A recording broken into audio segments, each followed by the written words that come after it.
ചേട്ടാ ഞാനേ എപ്പോഴും ചേട്ടൻ ഇങ്ങനെ പറയില്ലേ, നമ്മള് വണ്ടിയിലൊക്കെ പോകുമ്പോ നമ്മള് സംസാരിക്കുന്ന അത് നല്ല ഡിബേറ്റ് ആയിരുന്നു, അത് ഇങ്ങനെ ഷൂട്ട് ചെയ്ത് യൂട്യൂബിൽ ഇടാന്നൊക്കെ. അപ്പൊ ഞാൻ എപ്പോഴും നമ്മള് മിക്കവാറും പേഴ്സണൽ എന്തെങ്കിലും കാര്യങ്ങളൊക്കെ ആയതുകൊണ്ട് ഇടണ്ടാക്കും.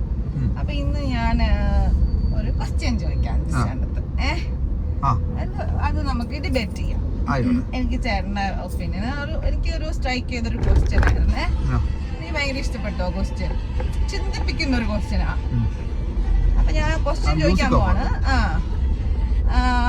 ബുക്ക് ലവർ എന്ന് പറഞ്ഞൊരു ഇൻസ്റ്റാഗ്രാം പേജിൽ കണ്ടതാണ്. നിന്റെ സാധാരണ മനുഷ്യനെ കൊനഷ്ടാക്കുന്ന ഓരോ ചോദ്യങ്ങളും കൊണ്ട് വരുന്നു. അതുകൊണ്ട് അതാണെങ്കിൽ ഞാൻ മുണ്ടൂലാട്ടോ, പറഞ്ഞേക്കാൻ മുണ്ടണ്ട, പറഞ്ഞാൽ സിമ്പിൾ ആയിട്ടുള്ള ക്വസ്റ്റ്യൻ ചോദിക്കുന്നത്. ഞാൻ സിമ്പിൾ എന്നല്ല, എനിക്ക് കുറച്ച് എന്താ പറയാ ബുദ്ധിപരമായിട്ടുള്ള ചോദ്യങ്ങളൊക്കെ ചോദിക്കണം കേട്ടോ. ഓ ശരി ശരി ശരി. ഞാൻ ഭയങ്കര ബുദ്ധിമാനായതുകൊണ്ട് ചോദിക്കും.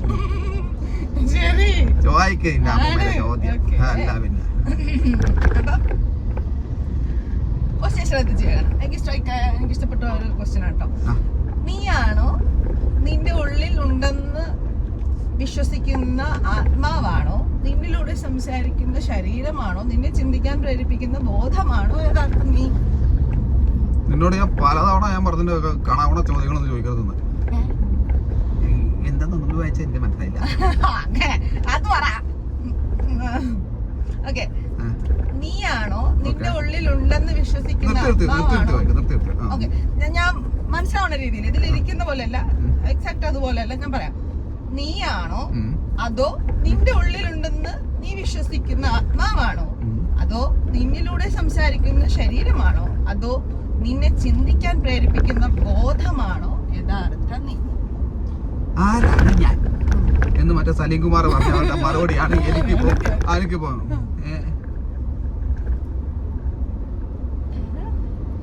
ഞാൻ പറയുകയാണെങ്കിൽ എന്നെ അതന്നെ എന്നെ ചിന്തിപ്പിക്കാൻ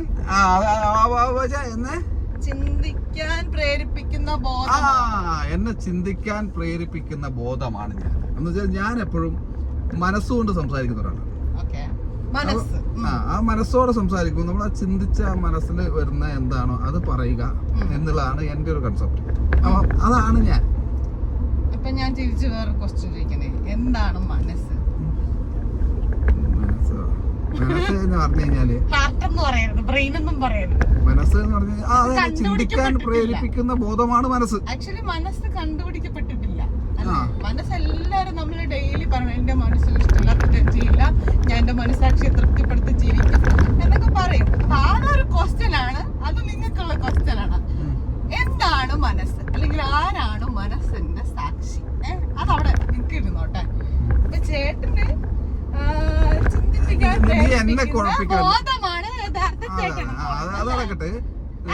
അതൊന്നും ശരിയാവില്ല. നിങ്ങളെ ചിന്തിപ്പിച്ച് നിങ്ങൾ ചിലപ്പോഴൊക്കെ ചിന്തിച്ചിട്ട് പണ്ട് കൊറേ പൊട്ടത്തരങ്ങളൊക്കെ കാണിച്ചിട്ടില്ലേ? ഈ മനസ്സിനൊരു കുഴപ്പമുണ്ട്. ഈ മനസ്സ് ചില സമയത്ത് അവനൊരു മലനാണ് ആണ്. അപ്പം ഈ മനസ്സ് അങ്ങനെയൊക്കെ പരിപാടിയൊക്കെ ഉണ്ട്. പക്ഷെ അതിപ്പോ ശരിയാണോ തെറ്റാണോ അത് നമുക്ക് എന്നാലും മനസ്സിൽ എന്താണ് വരുന്നത് അത് അങ്ങ് പ്രകടിപ്പിക്കുക, അല്ലെങ്കിൽ ആത്മഹത്യയൊക്കെ ചെയ്യുന്നവരെ കണ്ടിട്ടില്ലേ? അന്നേരം തോന്നുന്നു മനസ്സ് പറയിപ്പിക്കുന്ന, മനസ്സ് വേണ്ടെന്ന് പറഞ്ഞാൽ ചെയ്യില്ല. അതുകൊണ്ട് മനസ്സ് പറയുന്ന എല്ലാം അങ്ങ് ചെയ്യരുത്. അങ്ങനെ മനസ്സ് എന്തെങ്കിലും വേണ്ടാത്ത റോങ് പറയണമെന്ന് നമുക്ക് തോന്നി നമ്മൾ മനസ്സിനെ ക്വസ്റ്റ്യൻ ചെയ്യണം. ഇതിപ്പോ എനിക്കിവിടെ ആവശ്യമുണ്ടോ ചോദിക്കണം. അതിന് ബോധം വേണം. അതിനുള്ള ബോധം വേണം. ആ ബോധം തന്നെയാണ് ഞാൻ പറഞ്ഞത്. ബോധമാണ്. അതന്നെയാണ് ഞാൻ ഉദ്ദേശിച്ചത്.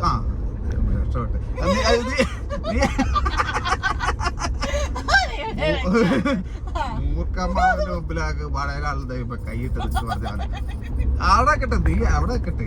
ഇനി ഈ ചോദ്യത്തിലുള്ള നിന്റെ ഉത്തരം പറ. ആരാണ് നീ? ചോദ്യം ഒന്നും കൂടി വായിച്ചിട്ട് നീ നിന്റെ ഉത്തരം പറ. നീ ആരായിരിക്കും? അത് ഞാൻ ഏകദേശം ഊഹിക്കാം. ഞാൻ മിക്കവാറും നീ വലിയ ആത്മാവിനെയൊക്കെ പിടിക്കുന്ന ആളാണല്ലോ. മിക്കവാറും നിന്റെ ആത്മാവായിരിക്കും എന്ന് നീ പറയാൻ സാധ്യതയുണ്ട്. പറ, ചോദ്യം വായിച്ചിട്ട് ഉത്തരം പറ. അതായത് ഇതില് 3 പ്രധാനപ്പെട്ട കാര്യങ്ങളാണ് പറയണേ. നീയാണോ നിന്റെ ഉള്ളിലുണ്ടെന്ന് വിശ്വസിക്കുന്ന ആത്മാവാണോ, നിന്നിലൂടെ സംസാരിക്കുന്ന ശരീരമാണോ, ഇതിനെ ചിന്തിക്കാൻ പ്രേരിപ്പിക്കും ബോധമാണ്. അപ്പൊ ആത്മാവ്, ശരീരം, ബോധം, ഈ മൂന്നാണ് ഇതിലെ പ്രധാനപ്പെട്ട കാര്യങ്ങൾ. അപ്പൊ ഞാൻ പറയുകയാണെങ്കിൽ പറയും, എന്റെ ഉള്ളിലുണ്ടെന്ന് ഞാൻ വിശ്വസിക്കുന്ന ആത്മാവിനെ കണക്ട് ചെയ്യാനുള്ളതാണ് എന്റെ ശരീരം. ആ ശരീരം വെച്ച് ചിന്തിച്ച് ഓരോ കാര്യങ്ങളും ബോധിച്ച് അല്ലെങ്കിൽ ബോധ്യപ്പെടുത്തി എനിക്ക് ജീവിക്കണമെങ്കിൽ എനിക്ക് ഇതെല്ലാം വേണം. ഇതെല്ലാം ചേർന്നതാണ് ഞാൻ. അതായത് എന്റെ ആത്മാവും ശരീരവും ബോധതലവും ചേർന്നതാണ് ഞാനെന്ന് ഞാൻ പറയും. ഇത് മൂന്നും ഇല്ല ഒരാൾക്ക് ജീവിക്കാൻ പറ്റും. ഞാൻ പറയട്ടെ, ഡിഫറെന്റ് ആയിട്ടെ. ആത്മാവും ശരീരവും ഉണ്ടെന്ന് വെക്കാം ഒരാൾക്ക്. ഒരാൾക്ക് ആത്മാവുണ്ട്, ശരീരം ഇല്ലാതെ ജീവിക്കാൻ പറ്റുമോ? അല്ല, ആത്മാവിന് ജീവിക്കണമെങ്കിൽ ശരീരം വേണം. ശരീരമുണ്ട്, ആത്മാവില്ലാതെ ജീവിക്കാൻ പറ്റുമോ? മരിച്ചു, ഓക്കെ. ഇനി ശരീരം ആത്മാവും ഉണ്ടെന്ന് വെച്ചോ, ബോധമില്ലാതെ ജീവിക്കും. അതാണ് കോമ സ്റ്റേജ്. കോമ സ്റ്റേജിലായ ഒരാൾക്ക് അയാളുടെ ശരീരവും ഉണ്ട്, ആത്മാവും ഉണ്ട് അല്ലേ, പക്ഷെ അയാൾക്ക് ബോധമില്ല. ജീവിക്കാൻ പറ്റുമോ? അപ്പൊ ഒരു മനുഷ്യന് ജീവിക്കാൻ ഇത് മൂന്നും ആവശ്യമാണ്. പക്ഷെ അത് ഓരോ തലങ്ങളാണ്, മനസ്സിലായോ? അതായത് നമ്മുടെ ഉള്ളിലുള്ള ഈ സോളിന് കമ്മ്യൂണിക്കേറ്റ് ചെയ്യാൻ, പുറത്തേക്ക് കമ്മ്യൂണിക്കേറ്റ് ചെയ്യാനൊരു വഴിയാണ് നമ്മുടെ ശരീരം. നമ്മുടെ ശരീരം വെച്ച് നമ്മൾ ചിന്തിക്കുന്നു, നമ്മുടെ പ്രവൃത്തിയിൽ അത് കൊണ്ടുവരുന്നു, നമ്മുടെ ബോഡി ഉപയോഗിച്ച് നമ്മളത് കമ്മ്യൂണിക്കേറ്റ് ചെയ്യുന്നു. യഥാർത്ഥത്തിൽ നമ്മളിലൂടെ കമ്മ്യൂണിക്കേറ്റ് ചെയ്യുന്ന നമ്മുടെ ആത്മാവാണ്. അതുകൊണ്ടാണ് ഇപ്പൊ ഒരാൾ ഒരു നല്ല കാര്യം ചെയ്യുമ്പോൾ നമ്മൾ പറയില്ലേ, അയാളൊരു കൈൻഡ് ഹാർട്ടഡ് ആണ്, പ്യുവർ സോൾ ആണെന്നൊക്കെ പറയുന്നത്. അയാളൊരു നല്ല ആളാണെന്നല്ല നമ്മൾ പറയാ, അയാളൊരു പ്യുവർ സോൾ ആണെന്നാണ് പറയുന്നത്. അയാളുടെ സോളിനാണ് നമ്മൾ അപ്രീസിയേഷൻ കൊടുക്കുന്നത്.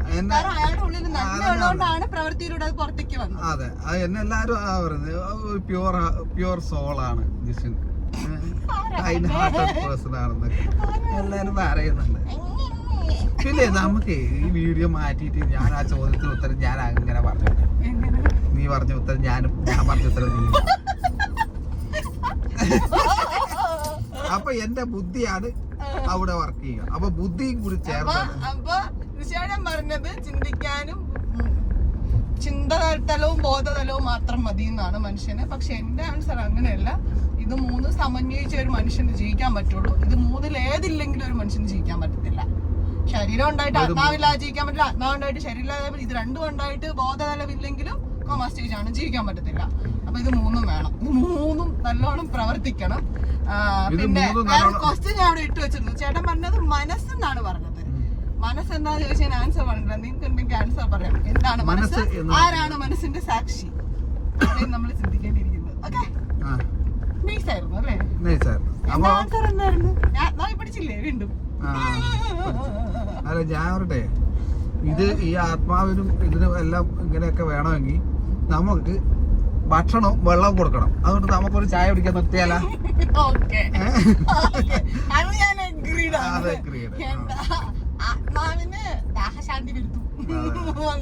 നല്ല ടോപ്പിക്ക് വിടാം നമുക്ക്. വേറെ എനിക്ക് നല്ലത്.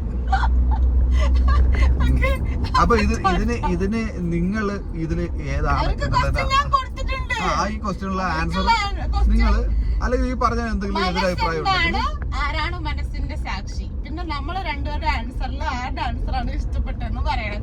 ഇത് നിങ്ങൾ കമന്റ് ഇടും. എനിക്ക് ഹലോ,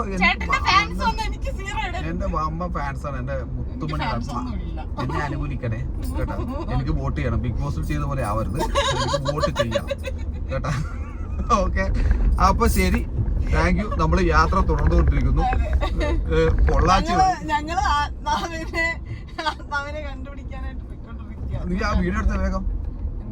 പൊള്ളാച്ചി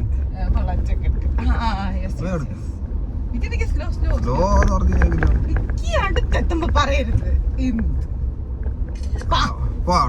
ഫോട്ടോ ആണ് എടുത്തത്.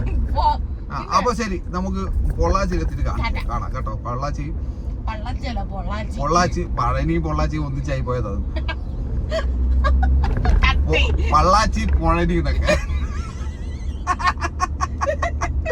അപ്പൊ പഴനിയിലെത്തിയിട്ട് കാണാം. പഴനി മല മുരുകനുക്ക് പള്ളി വേരായുധോ പാറിപ്പറക്കുന്ന. ഓക്കെ, അപ്പൊ ശരി, എല്ലാരും സബ്സ്ക്രൈബ് ചെയ്യണേ. അത് പറഞ്ഞില്ലെങ്കിൽ സബ്സ്ക്രൈബ് ചെയ്യൂല. Thank you.